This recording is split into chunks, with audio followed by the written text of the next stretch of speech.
सुस्वागतम, शुभ स्वागतम.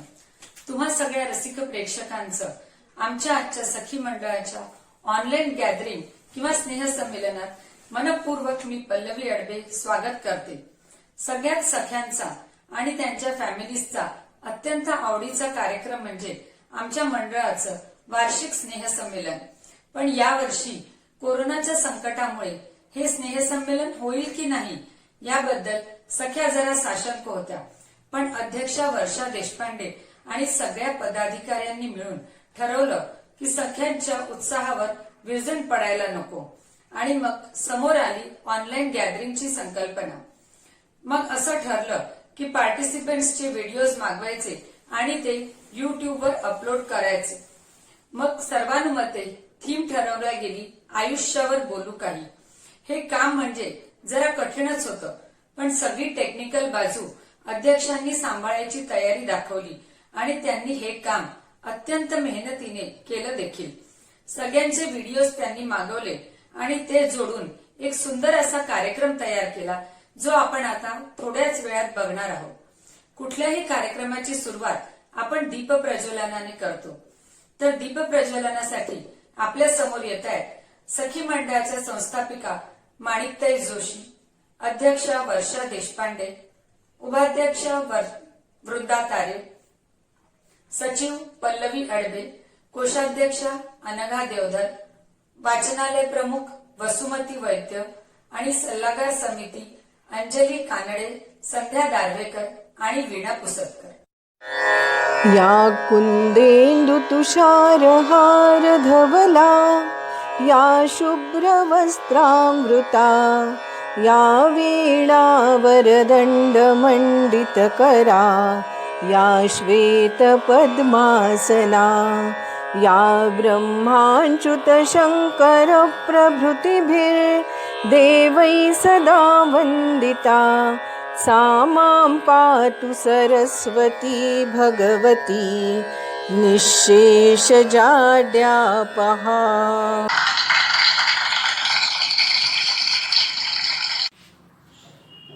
नमस्कार मंडळी आणि माझ्या सख्यांनो, आजच्या या आभासी स्नेहसंमेलनात पुन्हा एकदा सर्वांचं सहर्ष स्वागत करते.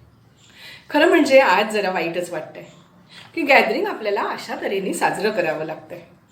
एरवी कसं सजवलेलं स्टेज, गच्च भरलेला हॉल, एक उत्साहपूर्ण माहोल आणि प्रेक्षकांची दाद, या सगळ्या गोष्टींना आपण आज मुकलो आहोत. पण येणाऱ्या परिस्थितीला सामोरं जाणं हेच तर सध्या आव्हान आहे. यंदा सगळे सण उत्सव आपण नातेवाईकांशिवाय मित्रांशिवाय साजरे केलेच ना. आहे त्या परिस्थितीत आनंदी राहणं हेच सुखी आयुष्याचं गमक आहे. आणि आजची आपली संकल्पना पण हीच आहे, आयुष्यावर बोलू काय. जीवनातल्या प्रवासात येणारे चढ उतार, खाच खळगे हे सगळं हसतमुखाने पार करून पुढे जाणं हेच तर जगणं आहे. संकटांना घाबरून जर आपण थांबलो तर सगळंच संपेल. म्हणतात ना, थांबला तो संपला. त्यामुळेच दुःखांना दूर सारत आणि संकटांचा सामना करत पुढे जायचंय. जशी एखादी छोटीशी पणतीसुद्धा काळोख दूर करते, तसंच आयुष्यातले छोटे छोटे सुखाचे क्षण देखील आपल्याला आनंदात राहायला बळ देतात आणि आनंदात राहायला शिकवतात. आणि आपण शिकतोच आहे की ऑनलाईन कार्यक्रम करायला, बघायला आपण सुरुवात केलीच आहे. त्यातून समाधान पण मिळवतो आहे, हो ना. आपणही बऱ्यापैकी नव्या टेक्नॉलॉजीशी जुळवून घेतोच आहोत. हीच सकारात्मकता आपल्यात कायम असावी. एक सांगू का, पिंपळाच्या रोपासारखं खडकावर देखील उगवता आलं पाहिजे. निर्भीडपणे निर्धाराच्या वाटेवर चालता आलं पाहिजे. वादळांचं काय हो, ती येतात आणि जातात. मातीत घट्ट पाय रोवून उभं राहता आलं पाहिजे. या विश्वव्यापी महामारीचा लवकरात लवकर नायनाट होऊ दे आणि पुन्हा सर्वत्र आनंदी आनंद नांदू दे. सर्वांना एकमेकांच्या संपर्कात येऊन गळा भेट घेऊ दे, अशी ईश्वरचरणी प्रार्थना करते आणि माझ्या शब्दांना विराम देते. कार्यारंभी नमन करूया गणपती बाप्पाला. कार्यारंभी नमन करूया गणपती बाप्पाला, सर्वांसाठी आशिष मागू त्या वक्रतुंडाला. संधी देऊन कौतुक करण्या कलागुणांचे, जतन करूया संस्कृतीच्या पाऊल खुणांचे. गणेश वंदन बघूया. सादर करतेय राधिका नारखेडे, माझी नात.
Namaskaram everyone.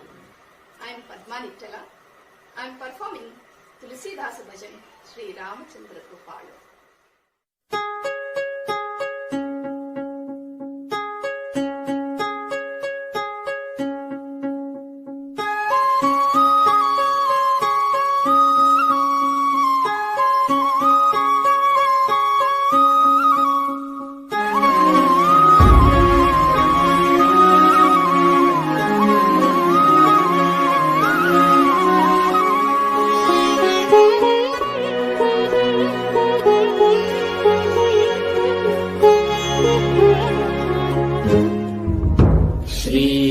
श्रीरामचन्द्र कृपालु भज मन हरण भव भय दारुणम् श्रीरामचन्द्र कृपालु भज मन हरण भव भय दारुणम् नव कञ्ज लोचन कञ्ज मुखकर कञ्ज पद कञ्जारुणम् श्रीरामचन्द्र कृपालु भज मन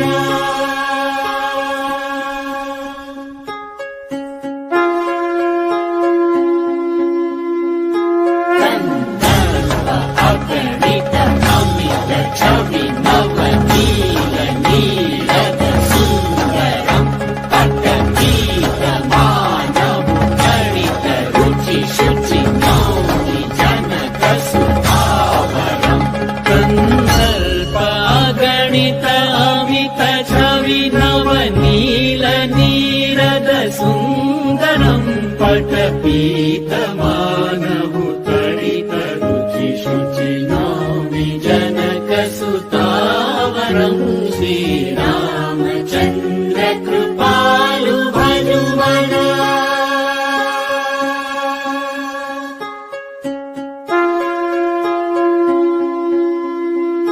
भजु दीनबन्धु दिनेश दानव दैत्यवंश निकन्दनं रघुनन्द आनन्द कन्द कौशल चन्द दशरथ नन्दनं भजु दीनबन्धु दिनेश दानव दैत्यवंश निकन्दनं रघुनन्द आनन्द कन्द कौशल चन्द दशरथ नन्दनं श्रीरामचन्द्र कृपालु भजुमना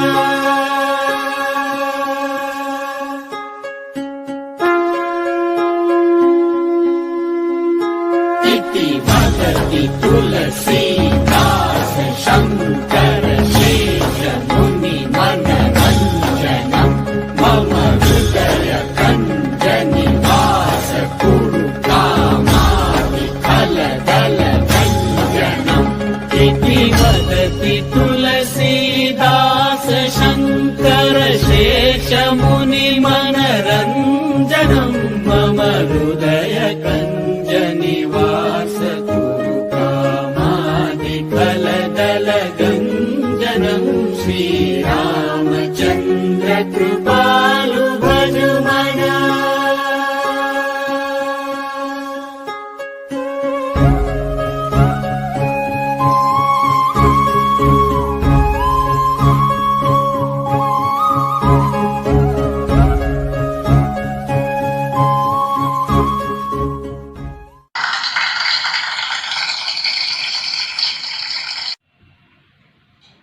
मी प्रभा दिवाळे दिवाळीबाई ट्रिपला जातात ही नाट्यछटा मी सादर करीत आहे.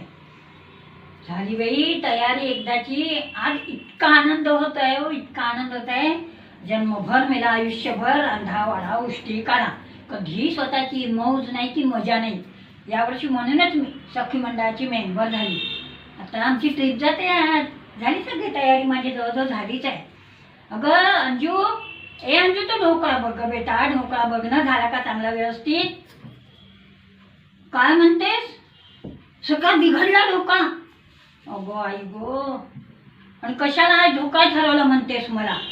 तुला माहित नाही त्या सखी मंडळातली ती मंजू ना एकदा अहमदाबादला जाऊन आली आणि हंबरा द्यायचा ढोकळा कोई नाही बनाता म्हणून नेहमी चिडवत असते. आज मी तिच्या नाकावर टिचून ढोकळाच करून येणार होती. बाई गो बाई, झालं गो बेकार. ए शेखर, उठणार रे, जाणार रे, किती कंटाळा करतोस रे. जामनगरमधून पटकन ढोका घेऊन ना रे बाबा. काय म्हणतोस, एवढंसं काही दुकान उघडणार नाही? असं कसं उघडणार नाही? सांग, जा त्यांना सांग माझी आई ट्रिपला जाणार आहे म्हणा, दुकान उघडा. रात्री कसे मेले उशिरापर्यंत दुकान उघडं ठेवतात. जा बरं. अगं अंजू, तू तर नेहमीप्रमाणे मावशीकडनं प्युअर सिल्कची साडी आण म्हटलं ती विसरलीस. मला पक्क माहीत होतं हेच आपल्या नशिबात मेला. आपण यांच्यासाठी जन्मभर मरमर करा, कधी आपलं काम हे करणार नाही. जाऊ दे बाई, साडी आता हीच नेसून जाते. ये ना का थोडंसं पिनअप करून दे ना. ए अंजू, थोडं पिनअप व्यवस्थित करून दे ना ग बाई. अगो ही साडी नेसली का म्हणून विचारतेस तू? शहाबागी तुला माहीतच नाही. रोज एक नवीन साडी नेसून, रोज एक नवीन साडी येऊन शान दाखवते सखी मंडळात. मेली सेलच्या आता साड्या आणते नेहमी. जाऊ दे. आणि काय म्हणतोस रे शेखर, काही बायका गेल्या पुढे? जाऊ द्या, शिष्टता मेल्या. जा म्हणा सखी मंडळात जाऊन सत्रांना टाकत बसा म्हणा. अशाच नेहमीच्या यांच्या प्रकार असतात. अगो, आणि तुझे ते सँडल देशील बाई मला उंच टाचेचे सखी? ए अंजू, मला ते देशील का? टपटीप चालण्याची काय मस्त मजा वाटते ग, त्याची काही मजा उरत असते बाई. मला तेच सँडल घालायची आहे. आणि पिनअप करून लागलं ना का, लिपस्टिक वगैरे सगळं व्यवस्थित लागलं ना? ए उठणार आहे, किती कंटाळा करतो रे. बाईक घेऊन द्या, मित्रांबरोबर भटकायला निघतोस रे. जा पटकन ढोकळा घेऊन ये, देईल तो दुकानात न. तर नाहीच म्हणतात बाई. नेहमी नशीबच असं आमचं. आयुष्यच मेलं असं. कशी हौस नाही की मौज नाही की काही नाही. आणि ते आमचे साहेब काय करतात पहो. काय हो, घेतला असेल सकाळी उठून तो पेपर, तोंडासमोर पेपर, खिडकी बाहेर नजर. मला पूर्ण कळलं आहे. शेजारचं ते नवीन बिराड आलं ना, खिडकीसमोर बसायचो, तोंडासमोर पेपर घ्यायचा आणि नजर सतत बाहेर. काय हो, काय वाचताय पेपरमध्ये? काय होती हेडलाईन सांगा बरं. मला सगळं कळत आहे. अंजू, ही खिडकी मी बंद ठेवते. संध्याकाळपर्यंत ही खिडकी उघडायची नाही. मला वेळ होणार आहे. आता मी खूप मज्जा करणार आहो. पाण्यात डुंबणार आहो, मस्त डबे खाणार आहो, खेळणार आहो, खेळ करणार आहो. सगळं मला संध्याकाळ होईल बरं अंजू यायला. आणि लक्षात ठेव, ती खिडकी उघडायची नाही. पुन्हा सांगून ठेवते अंजू, मी येतपर्यंत खिडकी उघडायची नाही. आणि काय हो महाशय, तुम्हाला म्हटलं होतं काल मला ट्रिपला जायचं आहे, गजरा आणून द्या, गजरा आणून द्या. नाही, ते नाही होणार. ना कसली मौज, ना हौस, ना मजा. काय कधी आयुष्यात एक फूल नाही आणलं बाई गुलाबाचं माझ्यासाठी. ते शेजारचे जोशी काका पण 80 वर्षाचे झाले म्हातारे. रोज सकाळी उठून छत्रीने शेजारच्या घरचे फुलं उंच उंच उंच उंच फुलं तोडतात. आणि त्या आजी एवढंसं आंबाला एवढा मोठा गजरा लावून मस्त मिरवतात. आमची मेली कधी हौस नाही, मौज नाही, कधी काही नाही. हे असंच आहे. बसा बसा, तो पेपर बंद करा आता. अहो बघा ना इकडे, सांगा ना कशी मी दिसते सांगा. थोडं सांग. मी आता तयार झाली, ट्रिपला झाली, संध्याकाळपर्यंत काही येणार नाही. सगळं व्यवस्थित जेवण खाण्याचं सांगा ना, मी कशी दिसते. काय म्हणता? डिक्टो ललिता पवार, डिक्टो ललिता पवार. माय फुट, तुम्ही पण आहात डिक्टो त्या खलनायक प्रांचे अवतार. मला म्हणतात ललिता पवार. हो सखी, ए अंजू, शेखर, मी चालली वगैरे झाली माझी. टाकलं ना माझ्या पर्समध्ये सगळं. चालली. पंछी बनू उड़ते फिरू मस्त गगन में, आज मैं आजाद हुई आग नजर में. पंछी बनू उड़ते फिरू मस्त गगन में, आज मैं आजाद हुई आग नजर में. काय म्हणतो रे शेखर, पोचवतो ना तुम्हाला गाडीवर? सगळ्या सख्या गेल्या म्हणतो. बस निघून गेली सगळी. आई गो, मला वाटलंच होतं. हेच आमच्या आयुष्याचं गणित आहे हो दिवाळीबाई. तुमच्या आयुष्याचं हेच गणित आहे.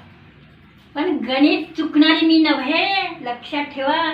दिवाळीबाई गबाळेबाई, दिवाळीबाई गबाळेबाई म्हणतात मला, नाही का. पुढच्या वर्षी मी दाखवणारच आहे बघा. मी पुढच्या वर्षी सखी मंडळाची अध्यक्ष होणार आणि सगळ्यांना ठेवून एकटीच ट्रिपला जाणार. बघतच राहा म्हणा, बघतच राहा म्हणा दिवाळीबाई कशा आहे निराळा येतात.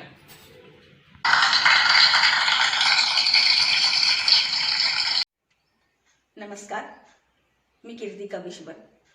कांदे पोहे या गाण्यावर मी आज एक परफॉर्मन्स करणार आहे.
जरा चुकीचे जरा बरोबर, जरा चुकीचे जरा बरोबर बोलू काही, चला दोस्त हो आयुष्यावर बोलू काही, जरा चुकीचे जरा बरोबर बोलू काही, चला दोस्त हो आयुष्यावर बोलू काही, चला दोस्त हो आयुष्यावर बोलू काही. जरा चुकीचे जरा बरोबर, जरा चुकीचे जरा बरोबर बोलू काही, चला दोस्त हो आयुष्यावर बोलू काही. नमस्कार, मी माणिक जोशी. लघु एक पात्री प्रयोग. मंडाळीच्या मागचा तू. लेखिका माणिक जोशी. दिग्दर्शन अंजली कालडे. आयुष्य विस्तृत पानासारखे आहे. हिंदोळ्यावर झोकायचे असते, पण जीवनात नाते संबंधाचे पहलू बदलले की निबिड अरण्यासारखे वाटायला लागते. आपले योग असून सुद्धाही आपला जोडीदार आपल्याला चूक ठरवितो, कारण त्याचे अहंकार जोपासले जात नाही. तेव्हा स्वतःच्या भूमिकेचे समर्थन करून कुठलेही अपेक्षांचे ओझं न वाहता आपली अस्मिता जपणे गैर नाही. कारण आयुष्य एकदाच मिळतो आणि ते आयुष्य भरभरून हसत गात जगायचं असतं. आयुष्याचे गोड कटू अनुभव आमची हसरी आसारी क्षीरसागर आपल्यासोबत शेअर करणार आहे. तर ऐकूया तिचे मनोगत. धन्यवाद.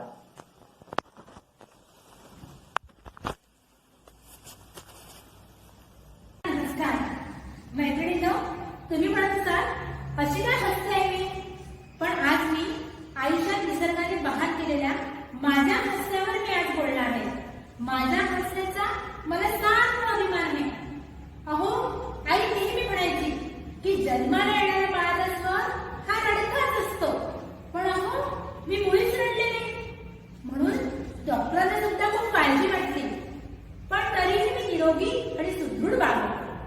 पहिल्या महिन्यात माझ्या चेहऱ्यावर स्मित हास्य दिसायला लागलं आणि दुसऱ्या महिन्यात तर मी सतत हसत राहायचे.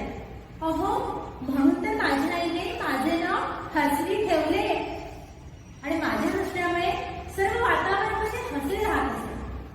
पण मात्र बाबांना खूप काळजी वाटायची. सारखे म्हणायचे, हसू नको हसू नको, जग फार हसवं असतं, आयुष्याची वाट सरळ असते. पण आई मात्र माझ्या पाठीशी खंबीरपणे उभी होती. बालपण कसं रम्य होतं. माझ्या हसण्यामुळे सर्व माझे खूप कौतुक करायचे आणि वातावरण कसे नेहमी हसरे असायचे. हळूहळू मी मोठी व्हायला लागले आणि यौवनात पदार्पण केले आणि कॉलेजात गेल्यावर तर सगळ्या मुलींनी मला डोक्यावरच घेतले आणि हसरी बाई म्हणूनच माझी ओळख निर्माण झाली. आणि हा कॉलेजमध्ये माझी आणि सुबोधची भेट झाली. तो मला सिनियर होता. कॉलेजच्या सांस्कृतिक कार्यक्रमातनं आम्ही दोघं जवळ आलो. हळूहळू आमची मैत्री घट्ट व्हायला लागली आणि अहो, माझ्या हसण्याची त्याला जेव्हा धुळच पडली आणि माझ्या कलावरच्या फैलीवर तो मुग्धच झाला आणि सतत तो कुठलं गाणं म्हणायचा, स्वप्नील बांदोडकरचं. हा, गाण्यावर खाली डोळ्यात धुंदी, पोटावर फुले लाली, गुलाबाची कसं होते कधी तुला सांग भेटू, बट पाहतून ते का इशाऱ्याची जाऊ नको दूर तू, अशी जवळ तू माझा रंग तुझे तुझा रंग मला दे. आणि काय सांगू, हे गाणं ऐकून तर ना मी स्वतःच रमायला लागले आणि त्या आठवणी काढून गालातल्या गालात उत्कट हसायला लागले. ह्यालाच प्रेम म्हणतात का? पण माझ्या मैत्रिणींनी मात्र माझी प्रीत ओळखली. ते सतत माझी चेष्टा मस्करी करायच्या आणि चिडवत राहायच्या. आमची प्रीत हळूहळू फुलायला लागली. पण जशी आमची प्रीत फुलायला लागली ना, तशी सुबोधची काव्यप्रतिभा बहरत गेली आणि अहो, चक्क तर माझ्यावर चारोळ्या करायला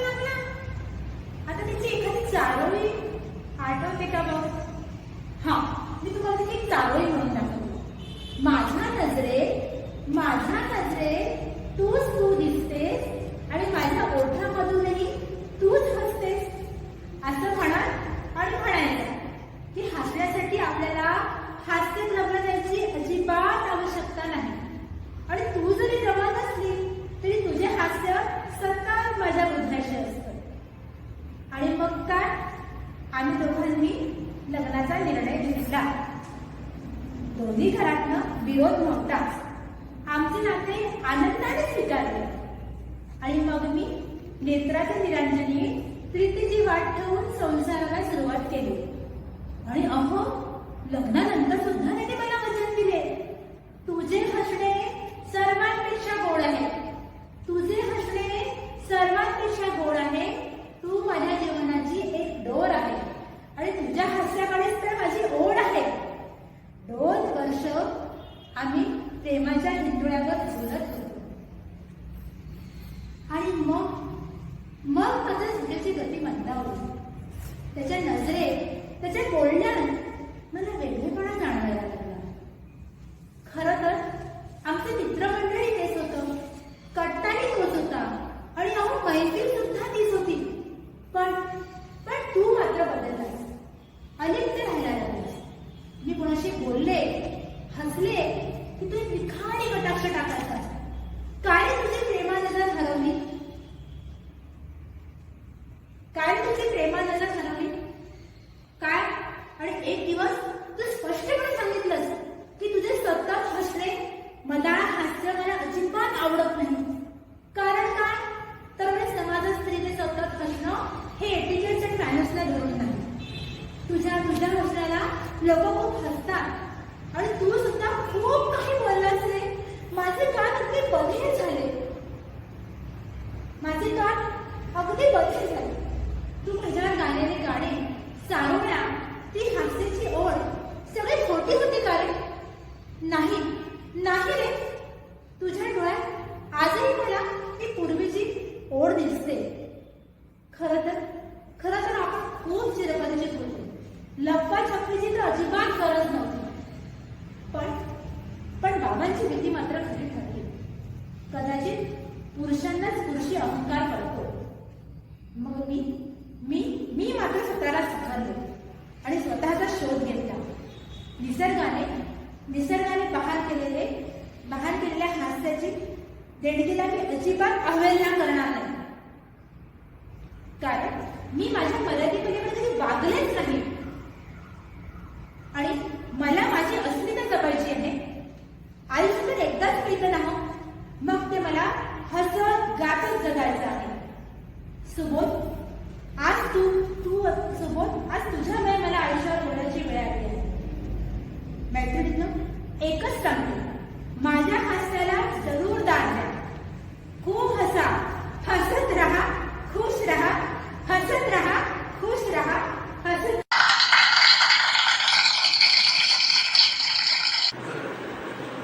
नमस्कार, मी सुलभा कुलकर्णी.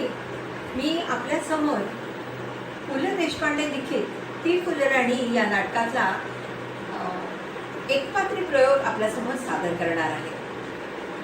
धन्यवाद. असं काय मास्तर साहेब, गधडी काय, नालायक, हरामजादी. थांब तुला शिकवीन चांगला धडा. तुझ्या पापाचा भरलाय घडा. तुला शिकवीन चांगला धडा. मोठा समजतो स्वतःला मास्तर. अरे गटारात घाल तुझं शास्त्र. तुझं मशनात जाऊ दे ज्ञान. तुझ्या तोंडात घालीन शान. तुझं घ मला पैजच उचलतो इडा. तुला शिकवीन चांगला धडा. अरे तुझा उतरीन समदा माज.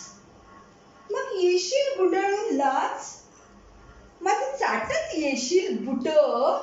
म्या म्हणेल काय आज इकडं कुठं. हात पसरून मागशील भीक. म्या म्हणाल जरा शुद्ध बोलायला शिक. मग उडवून हात चाल बाहेर मुकाट. उग वळवळ करतोय किडा, तुला शिकवीन शिकवीन चांगलाच धडा. तुला दाखवतेच रे तोरा, तू बघशील माझा तोरा. आहा ओहो आहा ओहो, how sweet lovely beauty charming hi, समदे धरतील मंजूचे पाय.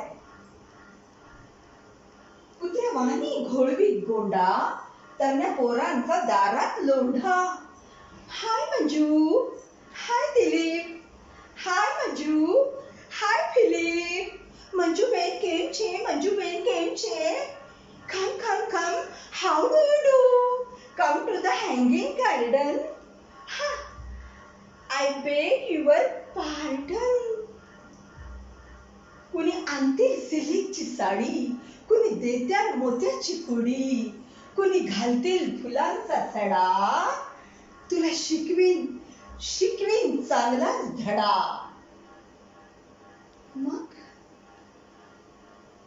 कुठूनचा येईल राजकुमार, सफेद घोड्यावर होऊन स्वार. नजरेला जेव्हा नजर भिडल, झटक्यात माझ्या पायाच पडल. म्हणल राणी झालो तुझ्यावर फिदा, अरे क्या खूबसूरती कैसी अदा.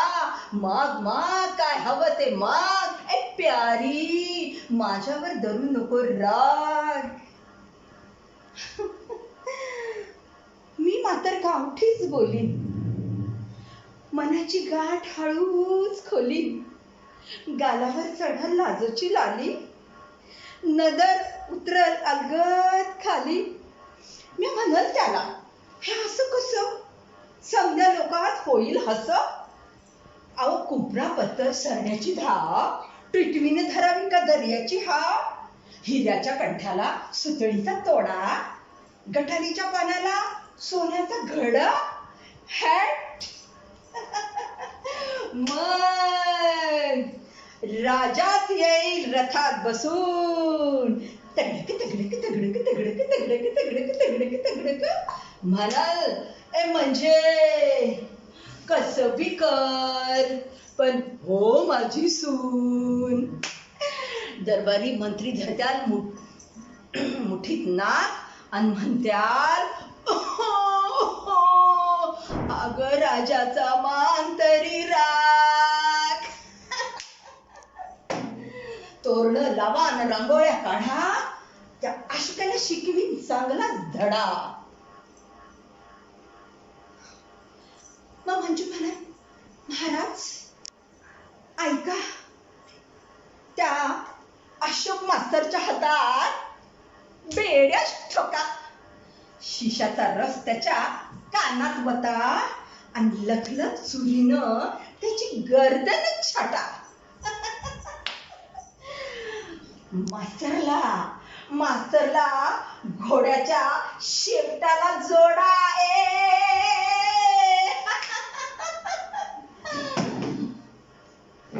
अन पाठलून काढून चापकानं फोडा.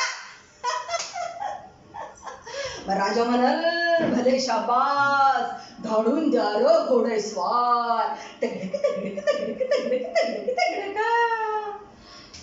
जेव्हा राजाचं शिपाई धरत्याल तुला, म्हणजे वाचू मला.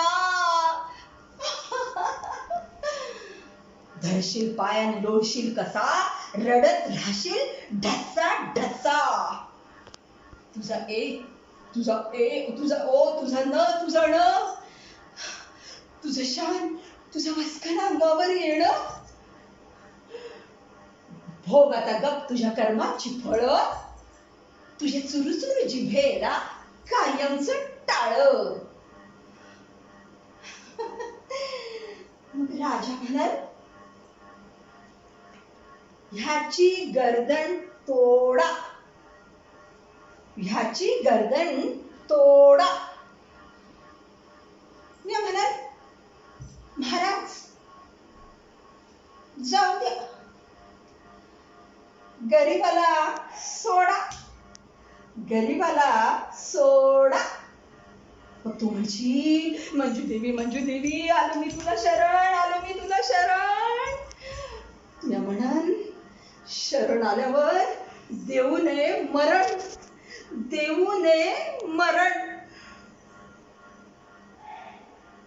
झालं. नमस्कार, मी माधवी वाकणकर. मी भुज मेरा क्या नाम रे, नदी किनारे गाव रे, आणखीन कभी आर कभी पार लगा तीरे नजर या गाण्यांवरती आपली डान्सची प्रस्तुती देणार.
नमस्कार सख्यांनो व उपस्थित प्रेक्षकगण.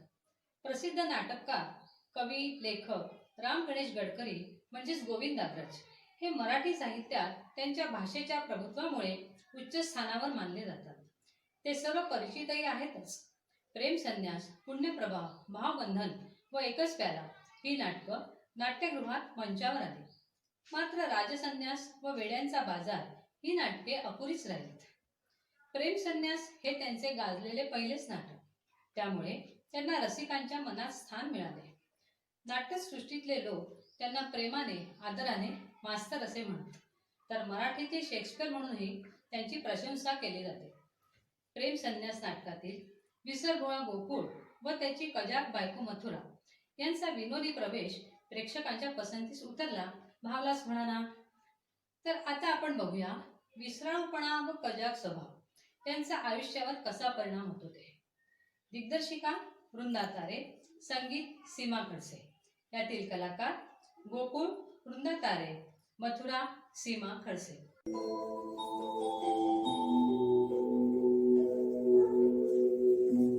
आता या विसराळूपणाचे काय करावे काही कळत नाही. घटकेची सुद्धा आठवण राहत नाही कशी. कोणकोणती कामे करावयाची यासाठी या उपण्याला गाठी मारून ठेवल्या. पण आता कोणती गाठ कशासाठी याचाच विसर पडला. चांगला पोशाख करून बाहेर जायला निघालो तो कोठे जावयाचे याचाच विसर पडला. मला स्मरणशक्ती देण्यास ब्रह्मदेव अजिबातच विसरला की काय. असो, तिला तरी विचारून पाहावे एवढ्यासाठी पुन्हा परतून आलो. बाकी ही सांगेल की नाही संशयच आहे म्हणा.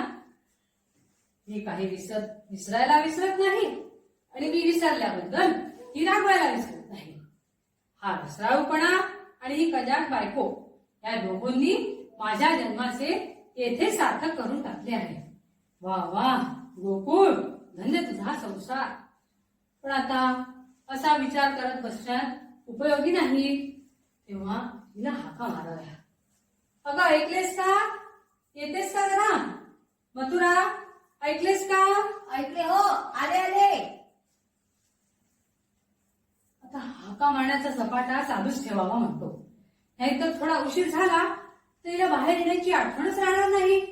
अगं ऐकलंस का? मथुरा जरा बाहेर ये बघू. आलीस का? मथुरा. काय झाले काय असे 50 हाका मारायला? जरा हात धुत होते ते एवढे ओरडला. वाघ का पाठीमागे लागला तुमच्या? तशातला काही प्रकार नाही. तू सदा असे हात धुवून माझ्या पाठीस लागल्यावर वाघाला कुठून सवड मिळेल. म्हटले कामामध्ये तुला बाहेर येण्याची आठवण राहणार नाही म्हणून. न राहायला काय झाले मला? आपल्यासारखीच का जग आहे सारे. बरे ते जाऊ दे. मी काय म्हणत होतो की बघ असे होते माझे. हे काय आपल्याला आपल्या नावाचा विसर कसा पडत नाही याचा. तू जर माझ्या नावाने असे खडे फोडत राहिली नसतीस ना तर खात्रीने मी माझे नाव सुद्धा विसरलं असतं बघ. कुठल्या गोष्टीची आठवण म्हणून ती राहतच नाही. हे काय मी म्हणते उपण्याला एखादी खूण गाठ बांधावी. हे बघ खूण गाठींच्या फुग्यांनी त्या उपरण्याची कशी सूत पुतळी झाली आहे. काय हे माझी आपल्याशी गाठ पडली आहे म्हणून आपली अब्रू ठिकाणावर आहे. इतक्या का गाठी पाडतात कुठे? करायचे ते भारीच. आता त्या देशमुखांकडे 4 माणसे येणार. तिथे का असे सोंगासारखे? शाबास. मी देशमुखांकडे जायला निघालो होतो पण रस्त्यात विसरलो कुठे जायचे ते. मला वाटते ह्या अंगवस्त्रांच्या गाठीपेक्षा ही लग्न गाठच बरी म्हणायची. बरे बरे आधी सामान आणले का ते सांगा. त्याचे काय झाले? काय व्हायचे तेच झाले. विसरलो. वाण्याच्या दुकानापर्यंत गेलो पण काय आणावयाचे याचाच विसर पडला. बाई बाई बाई बाई हद्द झाली आता. शेरभर साखर, तोळाभर केशर एवढे सुद्धा विसरला ना. जिन्सा लक्षात होत्या पण शेरभर साखर आणि तोळाभर केशर की तोळाभर साखर आणि शेरभर केशर याचा निर्णय काही होईना. म्हणून मी ते काम टाकलं उद्यावर. ते काही नाही. आधी सामान आले पाहिजे नाहीतर आज चूल बंद. जेवावेस मिळायची नाही रात्री. बरी आठवण झाली. आज रात्री देशमुखांकडे पाहुण्यांच्या पंक्तीस बसावायचे आहे मला. तेव्हा तुला वाटेल तर ठेव तू चूल बंद. ते काही नाही. आधी सामान आले पाहिजे मग जावायचे होते पुढे भीक मागावायला. आणखी उठपाय ते देशमुखांकडे काय असते हो तुमचे? काय असते म्हणजे आज लहानपणापासून त्यांनी मला वाढवला, लिहायला वाचायला शिकवले, संसार थाटून दिला आणि म्हणे काय असते तिथे शाळीच ती नाही मोठी. ते काही नाही. आज तिथे पाहुणे येणार, 4 माणसे जमणार. तेव्हा मी नाही गेलो तर मोठा खोळंबाच होणार हो. ते काही नाही. हे बघा तुम्हाला असं छळ करावायचा असेल तर मी जाते आपली माहेरी. माझ्या बापाच्या इथे अन्न वस्त्र काही तोटा नाही. वा वा तुझा बाप म्हणजे हजाराचा पोशिंदाच की नाही.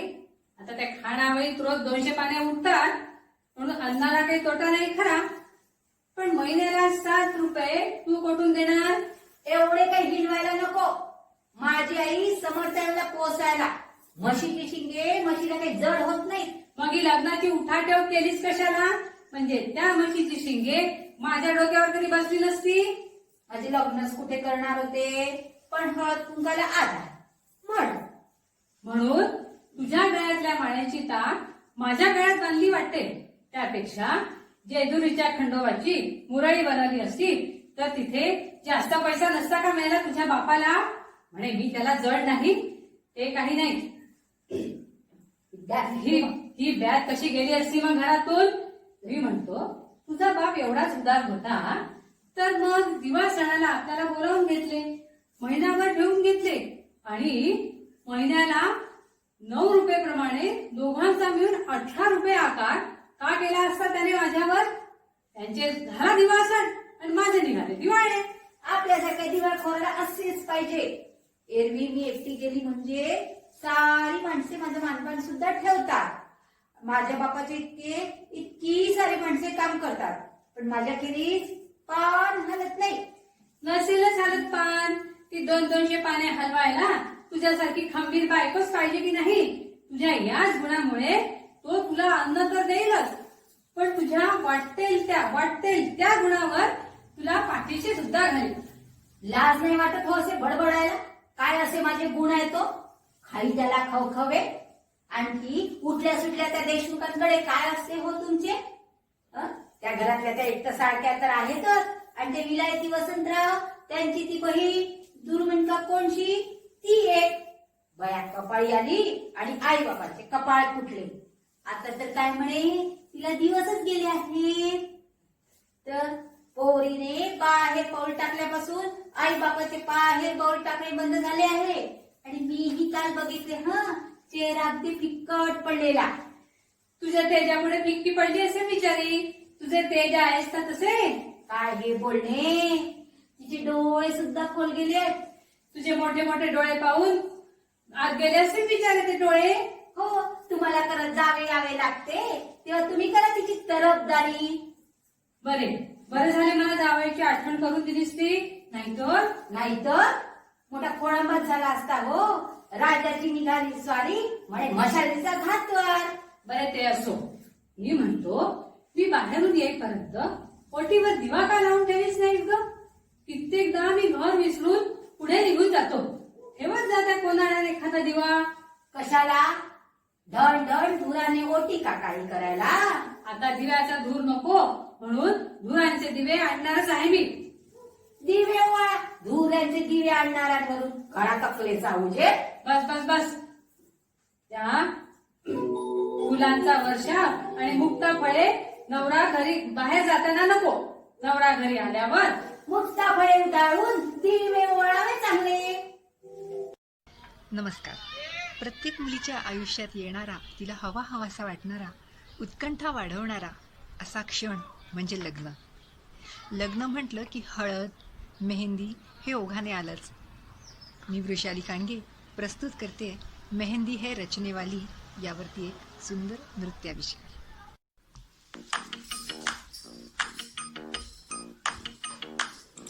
मेहंदी है रचने वाली, हाथों में गहरी लाली, कह सखियां अब कलियां हाथों में खिलने वाली है, तेरे मन को जीवन को नई खुशियां मिलने वाली है। ओ हरियाली बन्नो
नमस्कार सख्यांनो, मी संध्या दारवेकर. आयुष्यावर बोलू काही या संदर्भात आम्ही आपल्यासमोर एक स्वगत प्रस्तुत करीत आहोत. सख्यांनो, पौराणिक काळापासून अनेक कथा कहाण्या आपल्याला माहीत असतात. काही ते आपल्याला छान ठाऊक असतात, आठवत असतात, तर काही कालानुक्रमाने पुसटशा पण झाल्या असतात. ज्या कथा छान आवडतात किंवा माहिती आहेत अशा कथांचा जबरदस्त पगडा आपल्या मनावर बसलेला असतो. म्हणूनच त्या कथा नकळतच एका पिढीपासून दुसऱ्या पिढीकडे हस्तांतरित होत असतात. उदाहरणच घ्यायचं झालं तर रामायण महाभारतातील काही काहाणं सख्यांनो, पौराणिक काळात योग, सामर्थ्य आणि स्वप्न यांना अनन्यसाधारण महत्त्व होतं. योग सामर्थ्याने तर साक्षात देवसुद्धा प्रगट होत होते आणि स्वप्नाचं तर महत्त्व अधिकच होतं. उदाहरणच घ्यायचं झालं तर आपल्या हरिश्चंद्राचं घ्या ना, स्वप्नात घडलेल्या घटना साक्षात आचरणात आणाव्या लागत होतात. अशाच एका स्वप्नांच्या दुनियेतील राजकन्येची कहाणी आम्ही आपणासमोर प्रस्तुत करीत आहोत. बघूया तिचं स्वगत. यातील लेखक आणि दिग्दर्शन आहे संध्या दारवेकर आणि कलाकार आहे कीर्ती कविश्वर. आता आपण उषाला आमंत्रित करूया. नमो नमः. आयुष्यावर बोलू काही या प्रश्नात मीच मला ठरवून जाते. कारण त्या काळात मी एक विवाद अशी धास राजकन्या होती की जिने प्रियकराचे अपहरण करून त्याच्याशी गांधर्व विवाह केला. दचकलात ना? होय, मी उषा. उषा म्हणतात मनात येणार ती पहाट. पण मी अनिरुद्धाची पत्नी उषा, शोणितपूरचा दैत्य राजा बाणासूर यांची सौंदर्यवती हुशार तनया उषा. विवाहास अनुरूप होताच माझ्यासाठी वरसंशोधन सुरू झाले. पण कुणीच राजपुत्र माझ्या मनात भरत नव्हते. माता, पिता, आप्तेष्ट सगळेच आपापल्या परीनं प्रयत्न करून श्रमले. पण मी ठाम. हळूहळू हळूहळू माझ्या सख्यांच्याही लक्षात येऊ लागले माझ्यात होणारा बदल. पण मी कुठेतरी हरविल्यासारखी एकांत प्रिय झाले. धड कोणाशी बोलणे नाही, सख्यांशी पूर्वीसारखी थट्टा मस्करी नाही. त्यांच्यावर सतत रुसणे, फुगणे, रागविणे हे तर सततच होऊ लागले. पण त्या मला परोपरीने सांभाळत. एका वेगळ्याच विश्वात रमणारे मी एका वेगळ्याच मनस्थितीत होते. असं काय झालं होतं बरं मला? अखेर मी ही माझी घालमेल माझ्या सख्यांजवळ उघड करायचे ठरवले. रोज स्वप्नात एक तरणा बाण सुकुमार राजकुमार माझ्या स्वप्नात येतो आणि स्वप्नातच आमच्या प्रणयकडे व्हायच्या. त्यांची चिन्ह मात्र माझ्या सुकोमल शरीरावर दिसायची. माझी चुरगळलेली वस्त्र, शरीराला येणारा पुरुषी कस्तुरी गंध बघून माझ्या सख्याही बेचैन झाल्या. अशा या माझ्या तगमगणाऱ्या मनाला सावरण्यासाठी माझी कलाप्रवीण सखी चित्रलेखा सरसावली. जसे मी माझ्या स्वप्नातल्या नायकाचे वर्णन करीत असे तसे ती त्या राजबिंद्याची चित्र रेखाटत गेली. आणि काय सांगू, अगदी तंतो तेच हेच ते गो, हेच तेच हे गो, तेच हे. स्वप्नी येती सारखी असे आनंदाने चित्कारून मी तितकीच घेतली आणि माझ्या जीवलक सखीला मी मिठीच मारली. आता नायक तर कळला, पण तो कोण, कुठला हे कसे कळणार? रंग, रूप, पेहरा, आभूषण, तेज हे सगळे लक्षात येतात. एक अंदाज बांधला, चित्रलेखीने एक अंदाज बांधला की हा नक्कीच एक यादव कुलीन युवराज असावा. हा, आणि ती रातोरात योग सामर्थ्याने द्वारकेला पोचली. श्रीकृष्णांचा संपूर्ण महाल तिने धुंडाळला. प्रासादात मंचकावर माझ्या स्वप्नीचा राजकुमार निद्राधिस्थ बघितला आणि हाच तो माझ्या स्वप्नीचा राजकुमार ओळखून तिने निद्राधिस्थ अवस्थेतच त्याला मंचकासह माझ्या महालात आणले. हा राजकुमार म्हणजे पितामह श्रीकृष्णांचा प्रपौत्र अनिरुद्ध, त्यात प्रद्युम्न यांचा लाडका राजपुत्र युवराज. जाग आल्यावर माझ्या स्वप्नीतल्या राजकुमाराने जेव्हा नेत्र उघडले तेव्हा एका अनोळखी जागी बघून ते विस्मित झाले. विलक्षण औत्सुक्य विस्मयाने ते बघू लागले. मी लगेच निराकरण केले. माझ्या आणि सांगू माझ्या लावण्याने मधुरतेने ते माझ्यावर मोहित झाले आणि आमचा गांधर्व विवाह झाला. आम्ही नवपरिणित युगल म्हणून आम्ही दोघे एकमेकात एकरूप झालो. आम्हाला जणू कशाची भानच नव्हते.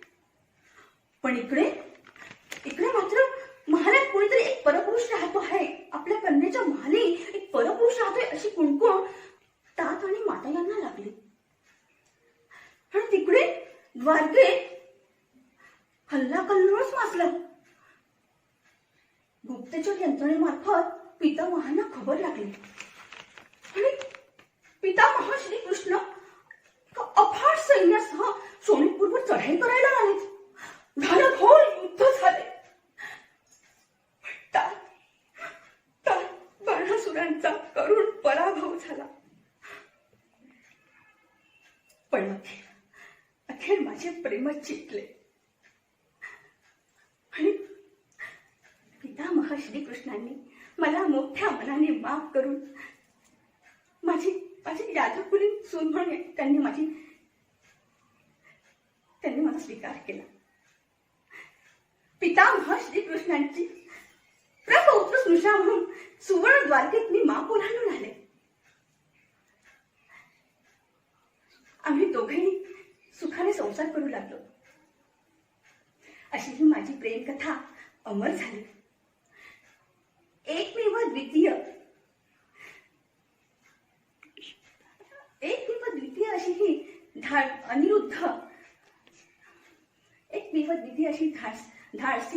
उषा अनिरुद्ध गांधर्व विवाहाची कथा. एकमेव द्वितीय अशी ही धाडसी उषा अनिरुद्ध गांधर्व विवाहाची कथा. नमस्कार प्रेक्षको. आपण तुझं माझं जमेना तुझ्या वाचून करमेना ही म्हण ऐकतच मोठे होतो. अगदी लहानपणी भाऊ बहीण मित्रमैत्रिणीशी लुटूपुटूचं भांडून गाल फुगून कोणी बसलं की मोठं कोणीतरी म्हणतं यांचं असंच असतं. 2 मिनिटांनी पुन्हा गळ्यात गळे घालती. तुझं माझं जमेना आणि तुमच्या वाचून करमेना.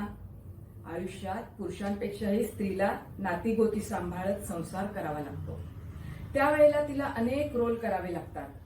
कधी नणंद, कधी जाऊ, कधी बहिणी आणि सगळ्यात महत्वाचा रोल म्हणजे सुरुवातीला सून आणि नंतर सासू.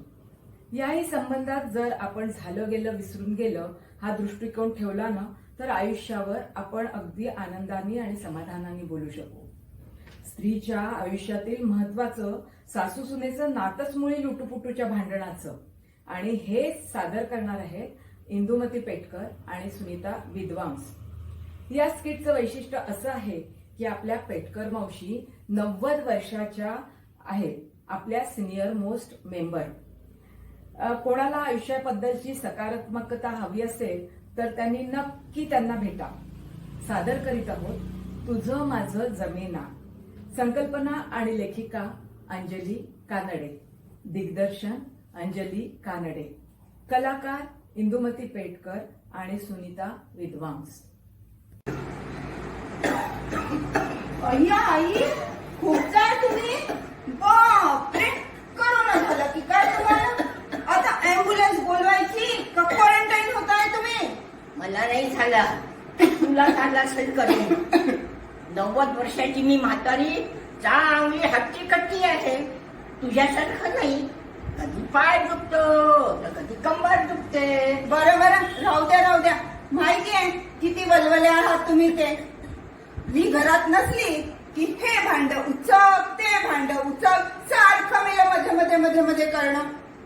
मग मी या घरातली कट्टी स्त्री आहे. आणि काय ग, परवा माझा भाचा येणार होता, त्यावेळेला कोणता पदार्थ केला तू? गुलचट मळचट काहीतरी. तू नसताना मी त्याच्यात घातलं तिखट, मीठ, आंबट, गोड आणि चांगला चमचमीत पदार्थ केला. अहो, बेस्ट व्हेजिटेबल होतं ते. हेच ते सारखं मला मध्ये करणं. कोणी बोलत असलं की लावले कान. मला नाही मी तशी सवय.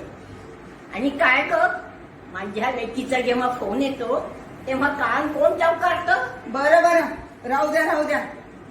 बरं आई, पण तुम्ही लवकर बऱ्या व्हा. आम्हाला हव्या आहात तुम्ही. तसं करोनातनं बरेच लोक बरे होतात म्हणे, पण तुमचं वय. हे बघ, तू त्याची काळजी करू नकोस. चांगले 100-125 वर्ष मी आणखीन जगणार आहे. जगाल आणि आमच्या फोटोलाही हार घालाल. अगं आई, भाजी जळून नुसता धूर झाला आहे. आणि तुमच्या दोघींनाही जर करोना झाला ना तर एकाच खोलीत क्वारंटाईन राहा, म्हणजे तुमचाही छान टाइमपास आणि आम्हालाही शांती.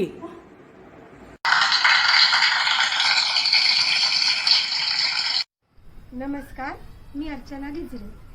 नमस्कार, मी अपर्णा शास्त्री.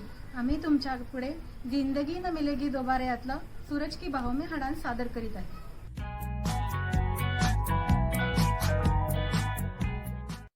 सूरज की बाहों में अब है ये जिंदगी, किरणें हैं सांसों में, बातों में रोशनी. सूरज की बाहों में अब है ये जिंदगी, किरणें हैं सांसों में, बातों में रोशनी.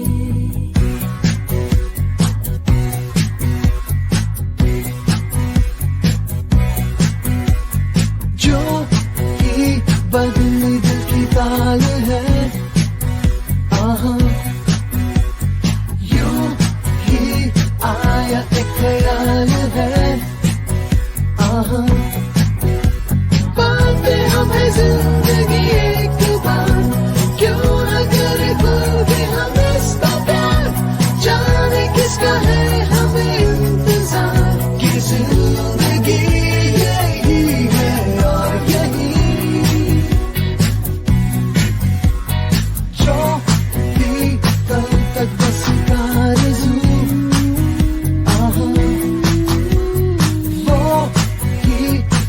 गए हैं मैं और तू, थामे हम हाथों में यूं ही हाथ, शहर दिल में घूमे के साथ साथ, सारे दिन सारी रात बरस रही है एक खुशी हर कहीं. सूरज की बाहों में अब ये जिंदगी, कितने सांसों में, सूरज की बाहों में अब ये जिंदगी, कितने सांसों में, बातों में रोशनी.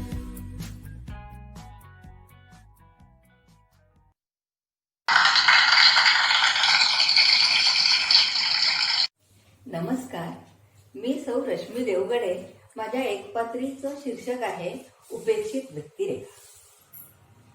घोड्याच्या टापांचा टपटप आवाज कानी येतोय. मी केव्हाची हातात सोन्याच्या तपकात निरांजन तेपट ठेवून वाट पाहतेय. एखाद्या चातक पक्षासारखी वाट पाहते. खूप अधीरतेनं, व्याकुळतेनं. अहो, संपूर्ण आयुष्यात फक्त प्रतीक्षेतच घालवणारी मीच ती दुर्दैवी उर्मिला. पतिविरहाचं दारुण दुःख उराशी बाळगत गेली 14 वर्ष मी नुसती वाटच पाहते. हो, नुसती वाटच पाहते. 14 वर्षांपूर्वी श्रीरामचंद्र वनवासाला जाण्यास निघाले. सीतादेवीही त्यांच्यासोबत वनवासात जाण्यास सिद्ध झाल्या. आणि आमचे स्वामी, त्यांनी मला एक क्षणभरही न विचारता वनवासात जाण्याचा निर्णय घेतला. पण मला एका शब्दानंही सांगितलं नाही. मी त्यांना क्षणभर थांबवलं आणि त्यांच्या भाळावर कुंकुम तिलक रेखीला त्यांचं औक्षण केलं. माझ्या सैरमैर मनाला थांबवत थोपवत मी एका क्षणात दगडी पुतळा झाले. अहो, एका क्षणात दगडी पुतळा झाले. खरंच स्त्रीचं जीवन कसं नसावं याचं मूर्तिमंत उदाहरण आहे मी. आयुष्याच्या वाटेवरी होत्या निव्वळ बाभळी, काटे रुते असंख्यात, स्वप्नभंग सर्व काळी. या भक्कम राजवाड्यात मी अगदी एकाकी एकटी राहिले हो. या राजवाड्याच्या लोखंडी आणि सोन्याने मढवलेल्या सगळ्या दार खिडक्यांच्या बंद कडी कुलपामध्ये माझा श्वास गुदमरला. माझ्या मनाचा चिक्कार इथे विरून गेला, हरवला. अहो, सर्व भौतिक सुख माझ्या पायांशी लोळण घेत आहेत. दासी मी जे म्हणेन ते करायला सदैव तत्पर आहेत. तरी पण मी म्हणते, सख्यांनो नका घालू माझी वेणी, नका माळू गजरा कुणी, नको मजतो सौभाग्यमणी, नको मजती तलम पैठणी, अबोल होई मम वाणी, उर्मिलेच्या नेत्रात पाणी. मीच ती अभागी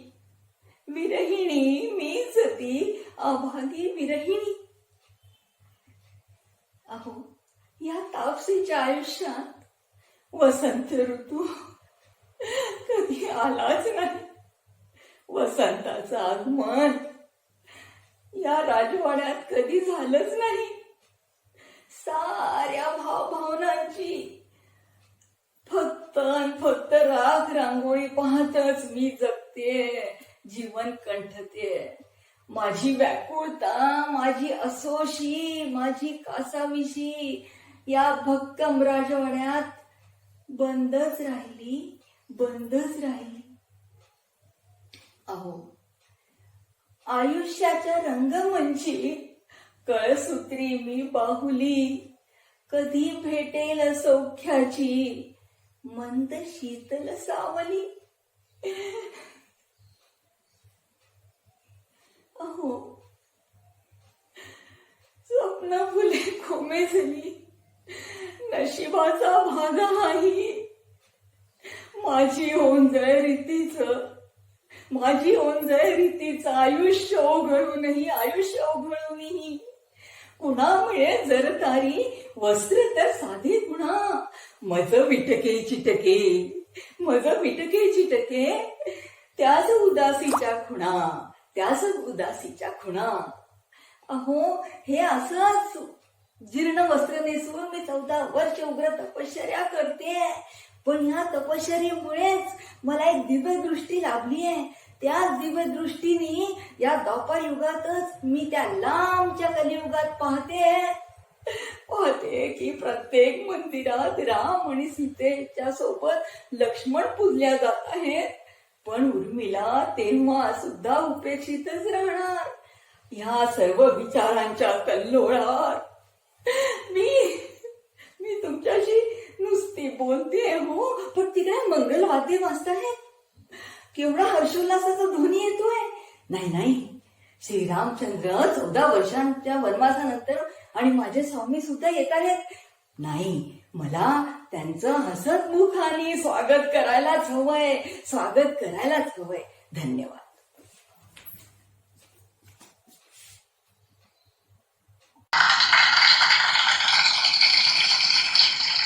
नमस्कार, मी स्मिता द्रवेकर. नमस्कार, मी श्वेता चन्ने. आम्ही दोघी परफॉर्म करणार आहोत ससुराल गेंदा फूल या गाण्यावर.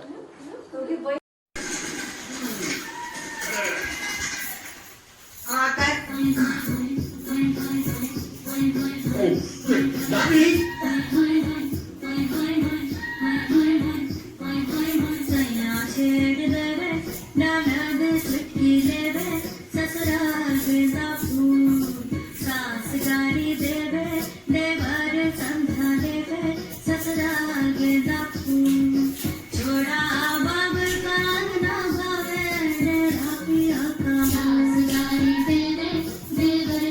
समझा ले रे ससुराल गेंदा फूल सैया है व्यापारी चले हैं परदेस सूरत याद हाथों में हमारी होवे ससुराल गेंदा फूल सास गाड़ी देवे देवर जी समझा लेवे ससुराल गेंदा फूल सैया छेड़ देवे नाना दे छुट्टी लेवे ससुराल गेंदा फूल छोड़ा बाबुल का ना भावे मेरा पिया शर्ट बनी दे खाई के बिना पान पूरा कुर्से अलग है सयानी की शान ससुराल गेंदा फूल पिया छेड़ दे रे नैना दे छुट्टी ले रे ससुराल गेंदा फूल सास गाड़ी दे रे देवर जी समझा दे रे ससुराल गेंदा फूल छोड़ा बाबुल का ना भावे मेरा पिया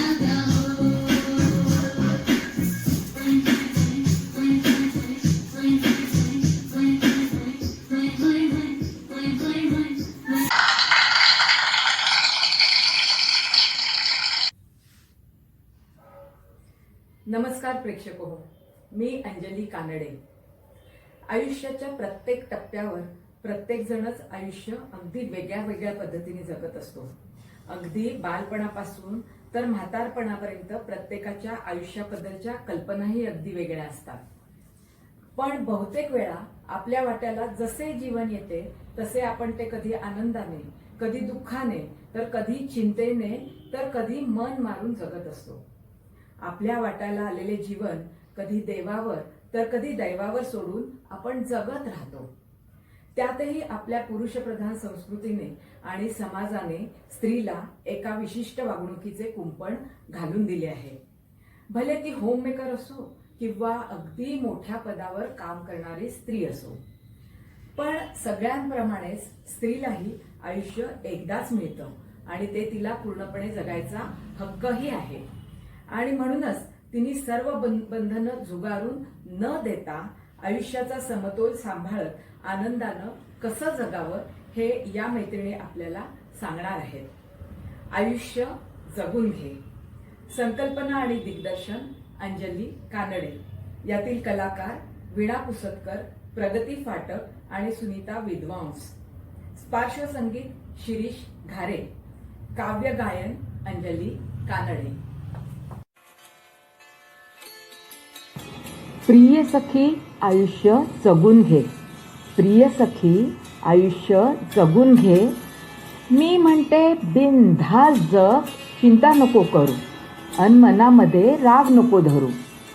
जे काय वाईट घडलं त्याला लाव काडी. अगं जे काय वाईट घडलं त्याला लाव काडी. वर्तमानात जग जरा मजा घे थोडी. संकट येत राहतील घाबरून नको जाऊ. संकट येत राहतील घाबरून नको जाऊ. अगं कोणत्याही गोष्टीचा करू नको बाऊ. भिवून भिवून रोजच जगते जरा मोकळा श्वास घे. अगं भिवून भिवून रोजच जगते जरा मोकळा श्वास घे. मित्रमैत्रिणी जवळ कर आणि जरा मजा घे. चौकटीत राहून राहून कंटाळा येणारच. अगं चौकटीत राहून राहून कंटाळा येणारच. चार चौघात बसल्यावर दुःख पळून जाणारच. स्त्री झाली म्हणून तिला मन नसतं काय. अहो स्त्री झाली म्हणून तिला मन नसतं काय. गुलाबी लाल रंगाचं तिचं वाकडं असतं काय. शेजारणींनी मित्रमैत्रिणींनी एकत्र आलं पाहिजे. शेजारणींनी आणि मित्रमैत्रिणींनी एकत्र आलं पाहिजे. रंग खेळून मन कसं चिंब झालं पाहिजे. मोठं झाल्यावर सुद्धा लहान होता येतं. अहो मोठं झाल्यावर सुद्धा लहान होता येतं. मुखवटा न घालता आयुष्य जगता येतं. गप्पा मार जोक सांग खळाळून हास. अगं गप्पा मार जोक सांग खळाळून हास. गरकन फिरकी घे म्हणू नको बास. मन मोकळं जगल्यानं ब्लड प्रेशर होतं कमी. अहो, मन मोकळं जगल्यानं ब्लड प्रेशर होतं कमी. अटॅक बिटॅक येणार नाही याची नक्की हमी. धूळवड साजरी करणं म्हणजे वाया जाणं नसतं. अगं, धूळवड साजरी करणं म्हणजे वाया जाणं नसतं आणि गडगडाटी हसणं म्हणजे खरं टॉनिक असतं. कोणत्याही परिस्थितीत टेन्शन नको घेऊ. अगं, कोणत्याही परिस्थितीत टेन्शन नको घेऊ. गाण्याच्या मैफिलीत रडगाणं तर नकोच गाऊ. कितीही चांगलं वागलं तरी जग वाईटच म्हणणार आहे. अगं, कितीही चांगलं वागलं तरी जग वाईटच म्हणणार आहे. तुझा कोण भव्य दिव्य पुतळा उभारणार आहे? म्हणून म्हणते आता तरी मनावरचं ओझं झुगारून दे. म्हणून म्हणते आता तरी मनावरचं ओझं झुगारून दे. मोकळेपणाने श्वास घेऊन बघ आणि आयुष्य जगून घे. आणि आयुष्य जगून घे.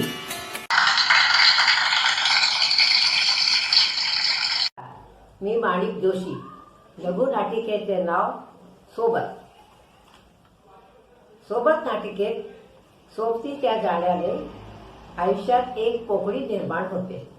एकटेपणा हृदयाला खोलपणे पोखरतो. मुलांच्या जबाबदाऱ्या संपल्यानंतरही सर्वजण आपल्या बरोबरच असतात, पण आपल्या हरवलेल्या भावना, विचारांची देवाणघेवाण आणि सुखदुःखाच्या सोबतीला एक हक्काचा माणूस हवा असतो. आयुष्याची पोकळी दूर करण्याकरिता दोन प्रेमी जीव कसे एकत्र येतात ते तुम्ही सतत पहा. लेखिका माणिक जोशी, दिग्दर्शन माणिक जोशी, कलाकार अर्चना गिजरे, अपर्णा शास्त्री आणि शर्वरी गिजरे. धन्यवाद.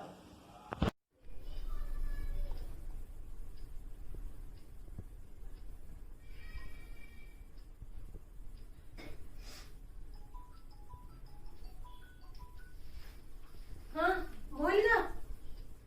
काय म्हणतेस? अरे वा, उद्याच्या फ्लाईटने येतेस? हो, अगं चांगली 8-10 दिवस राहायलाच ये बरं का. हो ग, खूप दिवसात आपली भेटच नाही झालेली. हो ना, आणि आपल्या कॉलेजच्या गप्पा पण होतील छान.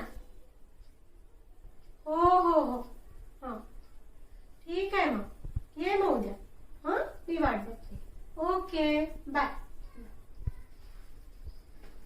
काय गाई, कोणाची वाट बघतेस? खूप खुश दिसतेस. अगं, देवकी येतेय. अरे वा, देवकी मावशी. ती तर खूप बिंदास्त आहे.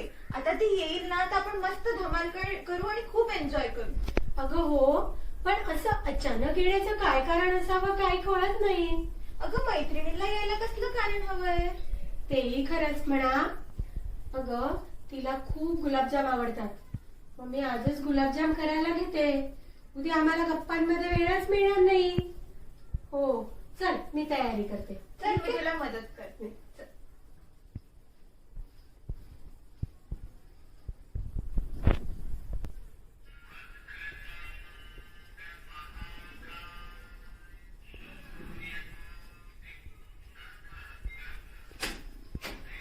अरे वा, ये ये. हाय हाय. दे.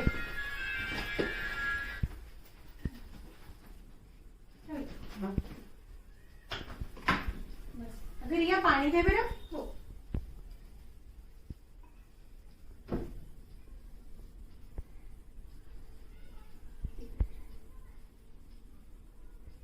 काय ग देवकी, कसा झाला प्रवास? अगं, मुंबई ते नागपूर जेमतेम 2 तासांचा प्रवास. पण या कोरोनामुळे एअरपोर्टवर 2 तास आधी पोहोचावं लागलं. त्यात सगळ्या टेस्ट, त्यातून सुखरूप सही सलामत सुटले एकदाची. पण पूर्ण वेळ ते मास्क आणि शील्ड घालून गुदमरायला झालं नुसतं. पण डॉक्टरांचं मात्र जेवढं कौतुक करावं तेवढं कमीच बरं. खरंच डॉक्टरांना तर सलामच आहे. पण आता तू काही क्वारंटाईन वगैरे राहू नको, ठीक आहे? आता तू आली आहे ना, तर आपण मस्त धमाल करू आणि शॉपिंगलाही जाऊ. नाही हा, नो शॉपिंग. अगं, कोरोना अजून संपलेला नाही. तुम्हाला जी काही मस्ती करायची ना, ती घरात बसूनच करायची, कळलं का? डन. अगं माधुरी, पण मला तुझ्या आयुष्याबद्दल महत्वाचं काहीतरी बोलायचं आहे. अगं काय बोलायचंय तुला एवढं? अगं हो, थांब, मला फ्रेश होऊ दे, चहा नाश्ता दे. मी चांगली 8-10 दिवस राहणार आहे इथे. अनायसे रिया पण इथेच आहे, तिचं पण मत घेता येईल. चला ते सगळं ते ठीक आहे मावशी, पण तुम्हाला सांग माझं गिफ्ट कुठे आहे? अगं रिया काय हे? अगं हो थांब, माझी एकुलती एक भाची आहे ती, हक्कच आहे तिचा तो. चल आज जाऊन दाखवते.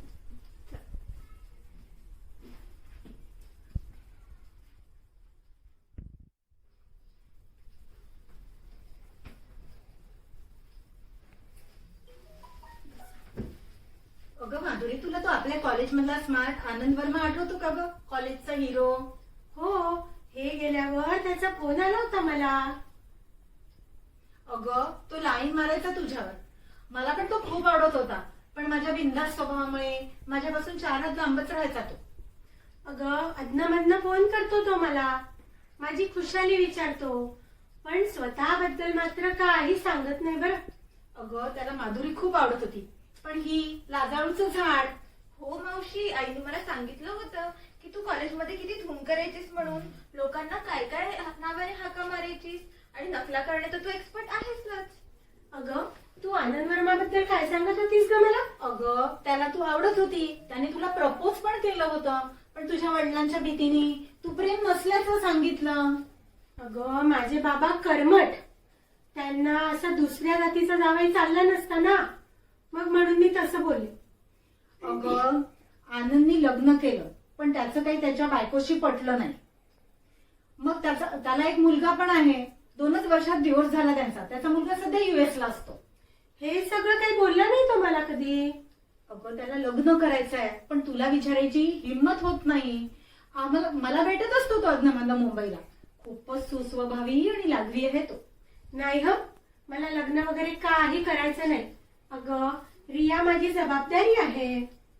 अगं तुझं आयुष्य सन्मार्गी लागलेलं बघायचंय मला. अशी किती दिवस एकटी राहणार आहे तू?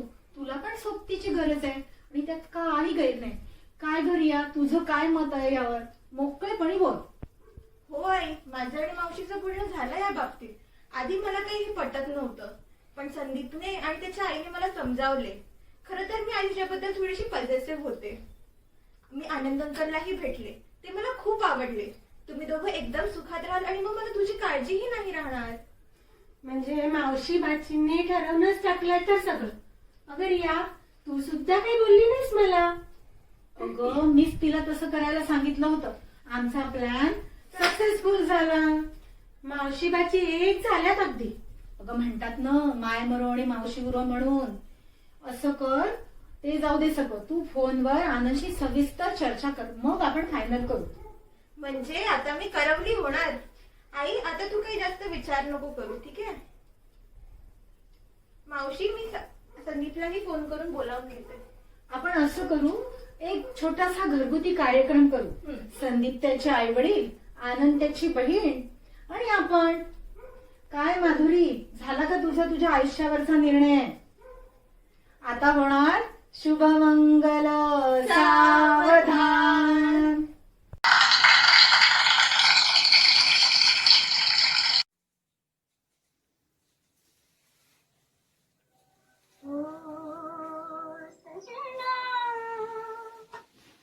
भारताची शान, मान आणि अभिमान गान कोकिळा लता मंगेशकर म्हणजे देवाला पडलेलं एक सुरेल नाजूक स्वप्नच म्हणावं लागेल. दीनानाथ मंगेशकर आणि शेवंती मंगेशकर यांच्यावर खुश होऊन देवानं त्यांना बहाल केलेली ही मंजूळ बासुरीच, जी सतत भगवंताच्या सान्निध्यात असते. वडिलांच्या निधनानंतर अतिशय हालाखीच्या परिस्थितीत उपजीविकेचं साधन म्हणून स्वीकारलेलं गाणं त्यांची गान तपस्या केव्हा बनली त्यांनाही कळलं नाही. त्यांच्या या स्वर्गीय आवाजाला काय उपमा द्याव्यात बरं? साक्षात सरस्वती प्रसन्न असलेली ही संगीत देवी खरोखर एकमेवा द्वितीयच. या भारतरत्न लता मंगेशकरांना भारतवासियांचा मानाचा मुजरा. यांच्याबद्दल लिहायला आणि बोलायला फक्त शब्दांचा उपयोग म्हणजे अरसिकताच वाटेल, नाही का? चला तर मग त्यांच्या स्वर्गीय सुरात हरवून जाऊया. सजना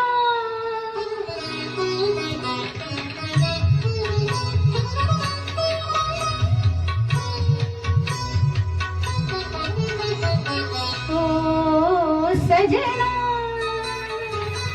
बरखा बहार आई रस की फुहार लाई अखियों में प्यार लाई ओ सजना बरखा बहार आई रस की फुहार लाई अखियों में प्यार लाई ओ सजना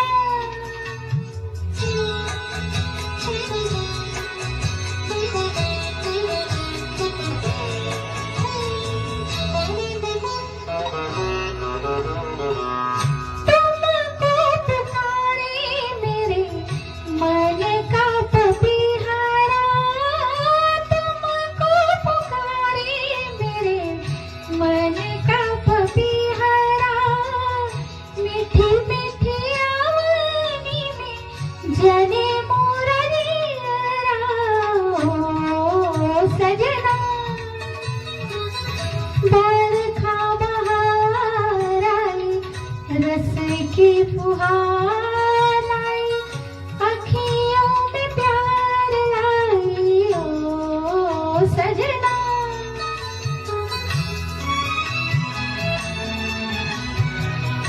ऐसे रिमझिम में ओ सजन प्यासे प्यासे मेरे नयन तेरे ही ख्वाबों में खो गए ऐसे रिमझिम में ओ सजन प्यासे प्यासे मेरे नयन तेरे ही ख्वाबों में खो गए सावनी सलोनी घटा जब जब छाई सावनी सलोनी घटा जब जब छाई अखियों में रहना भई नींदिया न आई ओ सजना बरखा बहार आई रस की फुहार लाई अखियों में प्यार लाई ओ सजना बरखा बहार आई रस की फुहार लाई अखियों में प्यार लाई ओ सजना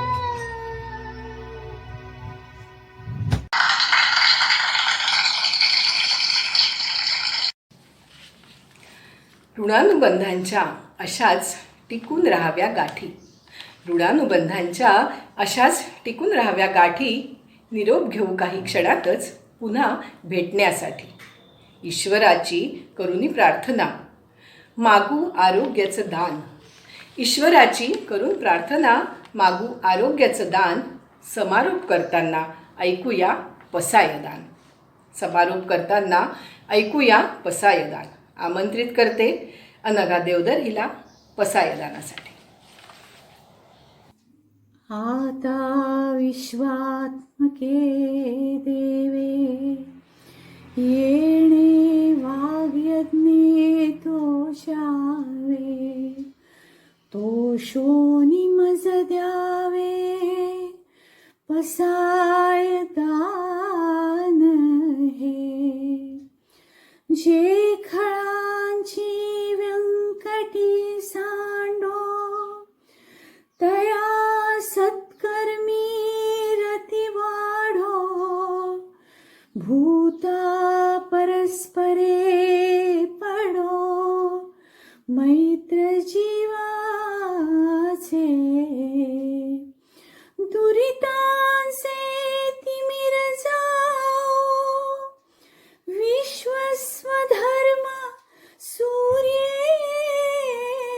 पाहो जो जे वांछील तो ते लाहो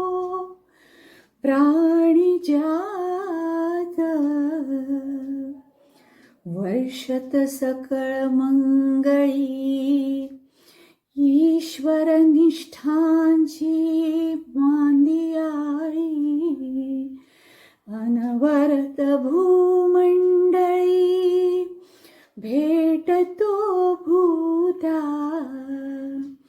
चला कल्पतरूंचे आरवा चेतना चिंतामणींचे गाव बोलते जे अर्णव पियुषांचे चंद्रमे जे अलांछन मार्तंड जे तापहीन ते सर्वाही सदा सज्जन सोय रे हो तू किंबहुना सर्व सुखी पूर्ण हो तिन्ही लोकी भजिजो आदि पुरुखी अखंडित आणि ग्रंथोपजीविये विशेषी लोकीये दृष्टादृष्ट विजये होवावे जी